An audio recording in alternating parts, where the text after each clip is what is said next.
या ब्राह्मणी हाँ। इनका जहाँ तक कोशिश बने मुख नहीं देखना चाहिए। अच्छा, क्यों?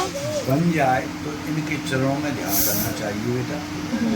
ब्राह्मण को तो चरण देके जाती है और ब्राह्मणी इनका मुख देखने से पाप लगता है। पर इसको आराधनी से तुम मत कहना, ब्राह्मण के अलावा और किसी को ये बात मत बताना, नहीं तुम पाप के भागीदार हो जाओगे। क्योंकि वो क्या समझेगा कि बाबा ब्राह्मण इसलिए कह रहा है, मैं ब्राह्मण के नाते नहीं कह रहा हूँ। सही बात। क्योंकि इस बूटी को मैं खा चुका हूँ कि ब्राह्मणों के चरणों में क्या चीज़ है, तो स्वाद तो मुझे है ना, तुम्हें कहाँ से आ जाएगा? जिसने जो चीज़ खाई हो उसका स्वाद वही जाने, वही फिर कहेगा। मैं कहता हूँ जो भीड़ बैठी हुई होती हैं सब तो ब्राह्मणों बोलता हूँ, ब्राह्मणी को कि ब्राह्मण को ब्राह्मणी की जैसे नज़र से नज़र मिली तुरंत पलट दो, उसके चरणों की तरफ प्रयास करो देखो। और जहाँ तक बने ब्राह्मण के चरण दबा के ना। ये एक बूटी है ब्राह्मण के चरण, याद रखना। जिसने ये बूटी पी ली उसको धरती पे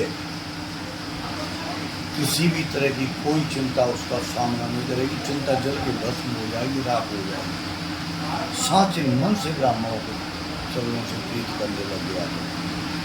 एक ब्राह्मणी थी वृंदावन में, तो ब्राह्मण और ब्राह्मणी मेरा भोजन बनाते थे।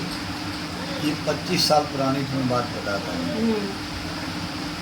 तो शाम को जब मैं रेलवे जो कोचिंग दे करके यहाँ आया, नौकरी से मेरी माँ संकल्प करा गई थी कि बेटा दरवाजे पे वो आना नहीं है, नौकरी वोकरी सब खत्म करे, तेरे को जो 50-40 लाख रुपए मिले उससे अपनी यहाँ व्यवस्था कर देना।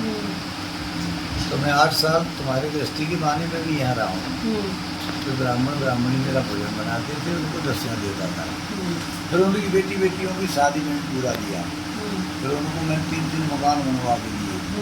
उन ब्राह्मण ब्राह्मणियों को मैं चरण दबाता था शाम को सोते वक्त, दोनों को तलवार से लेकर के सिर तक उनकी मालिश करता था दोनों में।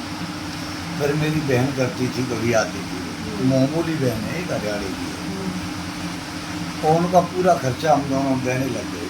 फिर मैं ब्राह्मणों के चरण छूने किसी जन्म भूमि पर लग गया।